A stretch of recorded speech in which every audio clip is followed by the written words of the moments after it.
നമസ്കാരം. കേരളത്തിലെ ജനങ്ങൾ ഏറ്റവും അധികം വെറുക്കുന്ന രണ്ട് രാഷ്ട്രീയ നേതാക്കൾ, രണ്ട് മന്ത്രിമാർ ഇന്നലെ പരാജയപ്പെട്ടു. ഒന്ന് പത്തനാപുരത്ത് കെ.ബി. ഗണേഷ് കുമാറും, രണ്ട് ആറന്മുളയിൽ വീണ ജോർജും. ഇവരുടെ പോസ്റ്റുകൾക്ക് താഴെ വരുന്ന കമൻറ്റുകൾ പോയി വായിച്ചു നോക്കിയാൽ അറിയാം കേരളത്തിലെ പൊതുസമൂഹം ഇവരെ എത്രത്തോളം വെറുക്കുന്നു എന്ന്. ഇപ്പോഴത്തെ ഈ പരാജയത്തിൽ ഇവർക്ക് രണ്ടുപേർക്കും വലിയ പങ്കുണ്ട്. അതൊരിക്കലും മറച്ചു വയ്ക്കാൻ കഴിയുന്ന ഒന്നല്ല. ആദ്യം നമുക്ക് വീണ ജോർജിൻ്റെ കാര്യമെടുക്കാം. വീണ ജോർജ് മാധ്യമപ്രവർത്തകയായിരുന്നു. ഒന്നാം പിണറായി സർക്കാരിൻ്റെ കാലത്ത് MLA ആയിരുന്നു. പിന്നീട് അവർ മന്ത്രിയായി. ഈ മന്ത്രിയായതിനു ശേഷമാണ്, വീണ ജോർജ് ആരോഗ്യമന്ത്രി ആയതിനു ശേഷമാണ് കേരളത്തിൽ ഇത്രയധികം ആരോഗ്യരംഗം അധപ്പതിച്ചു പോയത്. അവരുടെ എതിർ സ്ഥാനാർത്ഥിയായി മത്സരിച്ച UDF അബിൻ വർക്കിക്ക് കെട്ടിവെക്കാനുള്ള തുക നൽകിയത് ശസ്ത്രക്രിയക്കിടയിൽ കത്രിക വയറ്റിൽ വെച്ച് തുന്നിക്കെട്ടപ്പെട്ട ഉഷ ജോസഫ് എന്ന് പറയുന്ന ആലപ്പുഴയിലെ ഒരു സ്ത്രീയുടെ കുടുംബമാണ്. ഹർഷന എന്ന് പറയുന്ന കോഴിക്കോട്ടുള്ള മറ്റൊരു സ്ത്രീയുടെ വയറ്റിലും ശസ്ത്രക്രിയ കഴിഞ്ഞ് കത്രിക വെച്ച് തുന്നിക്കെട്ടിയ സംഭവമുണ്ടായി. അവർ എത്രയോ ദിവസം സമരമിരുന്നു. വെറും 2 ലക്ഷം രൂപയാണ് അവർക്ക് കൊടുത്തത്. ചെറുപ്പക്കാരിയായ അവർക്ക് 2 ലക്ഷം രൂപയാണ് വെറും നഷ്ടപരിഹാരമായി കൊടുത്തത്. അവിടെയും വീണ ജോർജ് മനുഷ്യത്വം കാണിച്ചില്ല. സ്ത്രീയാണ് എന്നുള്ളൊരു പരിഗണന കാണിച്ചില്ല. ആശാ വർക്കർമാരുടെ സമരം മാസങ്ങളോളം നടന്നു. ഏതെല്ലാം രീതിയിൽ ഏതെല്ലാം സമരമുറകൾ അവർ നടത്തി. രാവും പകലും വെയിലത്തും മഴയത്തും ഒക്കെ നടത്തി. അപ്പോഴും വീണ ജോർജ് അവിടെ ചെല്ലുകയും അവരെ പരിഹസിക്കുന്ന ഒരു നിലപാടാണ് എടുത്തത്. അതുകൊണ്ട് ആശാ വർക്കർമാരും ആറന്മുളയിൽ വീണ ജോർജിനെതിരെ പ്രചാരണ രംഗത്തിറങ്ങി എന്നുള്ളതാണ്. കേരളത്തിലെ ആരോഗ്യരംഗം ഇനി ഒരിക്കലും പഴയതുപോലെ തിരിച്ചു വരാൻ കാലതാമസം എടുക്കും. അത്രത്തോളം അധപതിപ്പിച്ചു ഈ വീണ ജോർജിന്റെ ഭരണം. തകർന്നടിഞ്ഞു കിടക്കുന്ന കേരളത്തിലെ ആരോഗ്യരംഗം ഇനി പഴയ പ്രതാപത്തോടെ തിരിച്ചു വരണമെങ്കിൽ അതിന് കാലതാമസം എടുക്കും. വീണ ജോർജ് എന്ന് പറഞ്ഞ കഴിവുകെട്ട, ചരിത്രത്തിലെ തന്നെ ഏറ്റവും കഴിവുകെട്ട മന്ത്രിയാണ് വീണ ജോർജ്. അവരുടെ ഒരു പ്രവർത്തനമാണ് ആരോഗ്യമേഖലയെ ഇത്രയധികം അധപതിപ്പിച്ചത്. അതിനുശേഷമാണ് ഏറ്റവും ഒടുവിൽ കണ്ണൂരിലുണ്ടായ സംഭവം.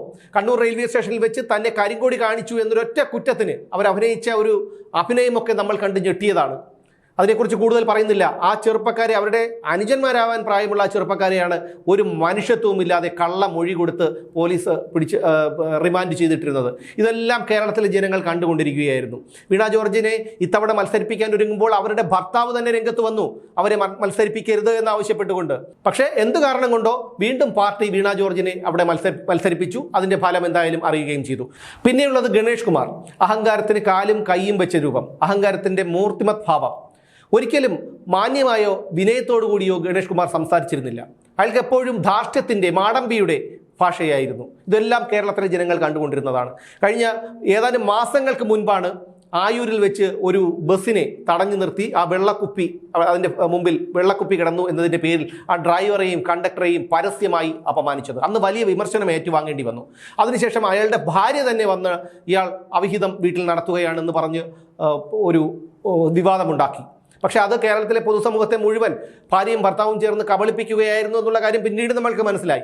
5000 പ്രണയങ്ങളുണ്ട്, അതിന് നിങ്ങൾക്ക് എന്താ എന്നാണെന്ന് അന്ന് ഈ കെ.ബി. ഗണേഷ് കുമാർ ചോദിച്ചത്. ഇനി മറ്റൊരു കാര്യം, യദു എന്ന് പറയുന്ന ഒരു പാവപ്പെട്ട KSRTC ഡ്രൈവറെ പൊതുനിരത്തിൽ തടഞ്ഞിട്ട് അയാളെ അധിക്ഷേപിക്കുകയും അയാളെ കള്ളക്കേസിൽ കൊടുക്കുകയും ചെയ്ത തിരുവനന്തപുരം മുൻ മേയർ ആര്യ രാജേന്ദ്രനെയും ബാലുശ്ശേരി മുൻ MLA സച്ചിൻ ദേവിനെയും ഒരു സംരക്ഷിക്കുന്ന ഒരു നിലപാടാണ് ഗണേഷ് കുമാർ അന്ന് സ്വീകരിച്ചത്. 2-3 തവണ ഈ യദു തന്നെ ജോലിയിലേക്ക് തിരിച്ചെടുക്കണം എന്നാവശ്യപ്പെട്ടുകൊണ്ട് ഗണേഷ് കുമാറിനെ കണ്ട് നിവേദനം കൊടുത്തു.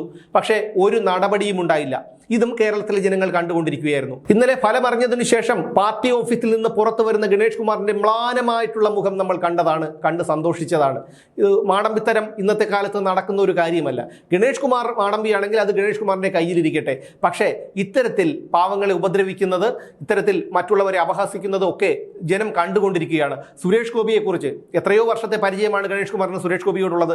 സുരേഷ് ഗോപി ഒരിക്കലും ഇയാളെ അധിക്ഷേപിച്ചതായി കണ്ടിട്ടില്ല. പക്ഷേ സുരേഷ് ഗോപി എത്രയോ തവണ വളരെ മോശപ്പെട്ട രീതിയിൽ ഗണേഷ് കുമാർ അധിക്ഷേപിച്ചു. അതൊക്കെ ഗണേഷ് കുമാറിനെ അനുകൂലിക്കുന്നു എന്ന് തോന്നുന്നവരെ പോലും ഗണേഷ് കുമാറിൽ നിന്ന് അകറ്റാനാണ് ഉപകരിച്ചത്. ഗണേഷ് കുമാർ എന്ന് പറയുന്ന ഒരു മാടമ്പിയായ അഹങ്കാരിയുടെ പതനം ഇന്നലത്തോടുകൂടി പൂർത്തിയായി. ആകെ കേരള കോൺഗ്രസ് B എന്ന ബ്രാക്കറ്റ് പാർട്ടി ഇന്നലത്തോടുകൂടി അസ്തമിച്ചിരിക്കുന്നു എന്നാണ് ഇന്നലത്തെ ഫലം തെളിയിക്കുന്നത്. എന്തായാലും 14,000-ലധികം വോട്ടുകൾക്കാണ് ജ്യോതികുമാർ ചാമക്കാല ഗണേഷ് കുമാറിനെ പരാജയപ്പെടുത്തിയത്. അദ്ദേഹം കഴിഞ്ഞ കുറച്ച് വർഷങ്ങളായി അവിടെ വീട് വാടകയ്ക്കെടുത്ത് പ്രവർത്തനം നടത്തുകയായിരുന്നു ജ്യോതികുമാർ ചാമക്കാല.